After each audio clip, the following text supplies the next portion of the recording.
Good evening प्यारे बच्चों, मैं हूं आपकी एजुकेटर पूर्णिमा अतर सिंह और हम करेंगे आज की वर्कशीट नंबर 20th जिसकी डेट है 24 अगस्त। सब्जेक्ट आपका इंग्लिश है और ये वर्कशीट है 9th क्लास की।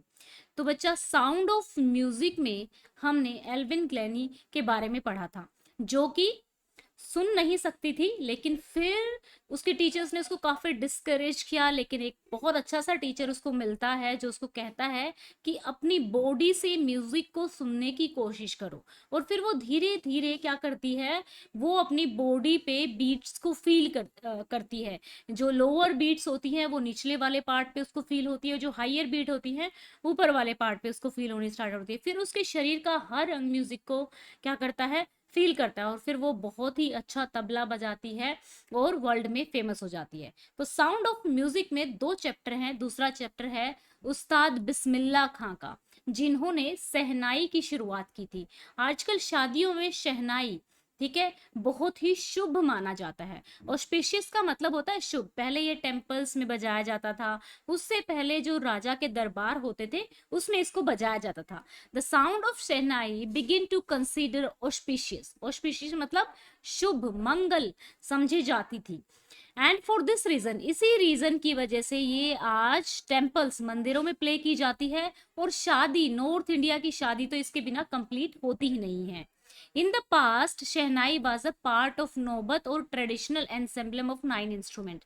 जो 9 इंस्ट्रूमेंट होते थे, जैसे तबला हो गया, सितार हो गया, गिटार हो गया, तो उन सब का जो 9 इंस्ट्रूमेंट थे उनका पूरक था, ठीक है ना। यानी कि एक ग्रुप था ये 9 का।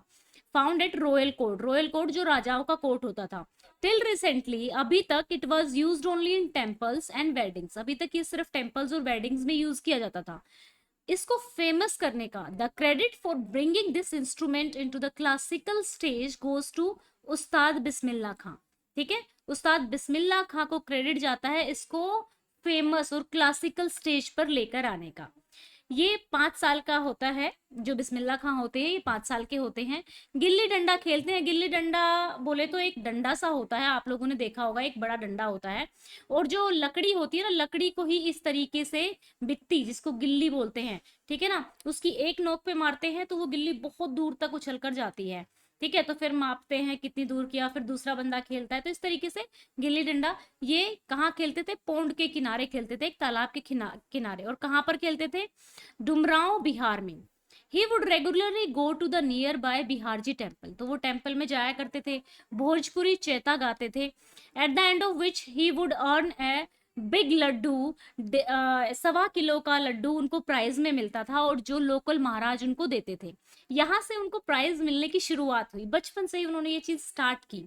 अब दिस हैपेंड 80 years एगो, ये 80 साल पहले हुआ।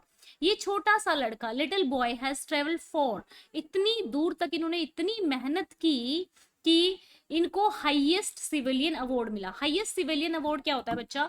हाईएस्ट सिविलियन अवार्ड का यहाँ पे मतलब है कि भारत में इससे बड़ा कोई भी, दो तरीके के अवार्ड होते हैं, एक तो सिविलियन, एक होता है मिलिट्री अवार्ड। मिलिट्री अवार्ड तो हो गए परमवीर चक्र, कीर्ति चक्र, जो मिलिट्री वाले लोगों को, सोल्जर्स को दिया जाता है, शहीद हो जाते हैं या बहुत बड़ा कारनामा करते हैं, तो वो तो हो गए मिलिट्री अवार्ड। सिविलियन अवार्ड वो हो गए जो नॉर्मल नागरिकों को दिए जाते हैं, जो नॉर्मल नागरिक बहुत बड़ा कोई काम कर देते हैं, ठीक है ना।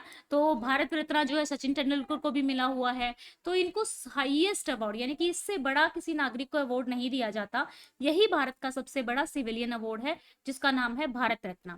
ठीक है बच्चा, तो उनको भारत रत्न भी, तो देखो इन्होंने छोटे से ही स्टार्ट किया था, और इनकी जो मेहनत है रंग लाई, कहां तक पहुंचे इनको कि भारत रत्न भी मिल गया। तो चलिए आगे चलते हैं। Pick the odd one out. इनमें से जो डिफरेंट है ना वो उठाना है, जिसका मतलब डिफरेंट है। देखो, ऑस्पिशियस का मतलब होता है शुभ, तो प्रोमिसिंग भी यही होता है, लकी भी यही होता है, ब्राइट भी यही होता है। ओमनियस का मतलब होता है अमंगल, अशुभ, ठीक है ना। तो हमारा कौन सा ऑप्शन सही हो जाएगा? डी ऑप्शन सही हो जाएगा, ठीक है ना, क्योंकि इन्होंने पूछा है जो ओड है, इन सभी का तो एक है। ओड का मतलब जो इन तीनों, जो इन सब में से डिफरेंट है, तो इन सभी का मतलब तो शुभ है, लेकिन जो ये फोर्थ वन है इसका मतलब होता है अमंगल, अशुभ, राइट। अब चलते हैं सेकंड क्वेश्चन पे। Shehnai is an indispensable component of any North Indian wedding, right. तो शहनाई क्या है? एक इंडिस्पेंसिबल कंपोनेंट है नॉर्थ इंडियन वेडिंग का। इट इम्प्लाइज दैट ये क्या इम्प्लाई करता है? तो या मतलब कि इसके बिना जो नॉर्थ इंडियन वेडिंग है वो कंप्लीट ही नहीं होती है। तो इसका क्या मतलब है? The occasion is incomplete without the music of shehnai, the picture of shehnais are displayed, it is gifted as a kind of gesture, नहीं गिफ्ट की तो बात ही नहीं की है, story of its origin is sung, नहीं।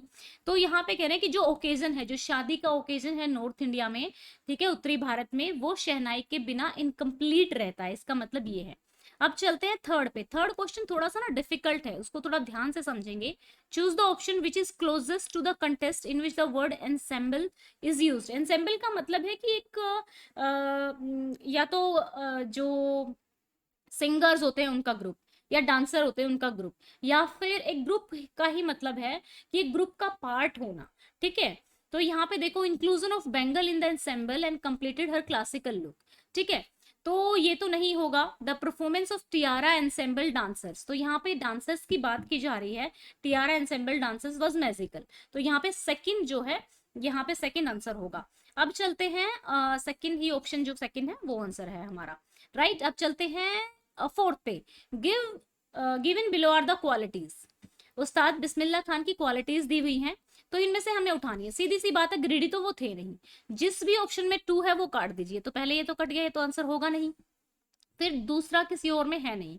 फिर हमने देखा आइडियल, आइडियल का मतलब होता है कि ऐसे सुस्त और शांत बैठे रहना, तो ऐसे भी नहीं थे वो। पंचुअल थे, मोटिवेटेड, जिसमें फिफ्थ ऑप्शन है वो भी काट दीजिए, हमने ये भी काट दिया, फिफ्थ यहाँ पर है, फिफ्थ यहाँ पे ये भी काट दिया, बचा सी ऑप्शन, तो आंसर सी आ गया, हमें देखना ही नहीं पड़ा। पंचुअल, मोटिवेटेड और हार्ड वर्किंग थे, राइट। अब चलते हैं फिफ्थ क्वेश्चन पे। Choose the code that goes well with the given extract. इसमें से आपको एक कोड चूज करना है जो कि इस एक्सट्रैक्ट के साथ जाता है, यानी कि जो हमने बिस्मिल्लाह खान के बारे में पढ़ा है, शहनाई के बारे में पढ़ा है, कि भाई किस तरीके से वो छोटी सी एज में उन्होंने गाना स्टार्ट किया था, और उसके बाद वो शहनाई को उन्होंने प्रसिद्ध किया, फिर भारत रत्न अवार्ड जीता। There are no shortcut to any place worth going Beverly Sills. अब अगर we must become the change we want to see, Mahatma Gandhi, नहीं। यहाँ पे work hard is destruction, destruction की बात ही नहीं की गई। यहाँ पे देखो, ऑलवेज डू योर बेस्ट, हमें अपना बेस्ट करना चाहिए। व्हाट यू प्लांट नाउ, क्योंकि बचपन में उन्होंने क्या किया, बचपन से उन्होंने गाना स्टार्ट किया, अभी जो हम प्लांट करेंगे उसके जो हार्वेस्ट है, जो उसकी फसल आएगी, जो उसका फल आएगा, वो बाद में ही आएगा। तो ये थर्ड जो ऑप्शन है ये हमारे इस एक्सट्रैक्ट के साथ जाता है, तो ऑप्शन सी हो जाएगा। तो बच्चा, ये थी हमारी आज की वर्कशीट, आई होप सो आपको अच्छे से समझ में आई होगी। और अगर आपको वीडियो अच्छी लगी है तो वीडियो को लाइक करना, चैनल को सब्सक्राइब करना। Thank you, have a nice day, may God bless you, और बाय बाय।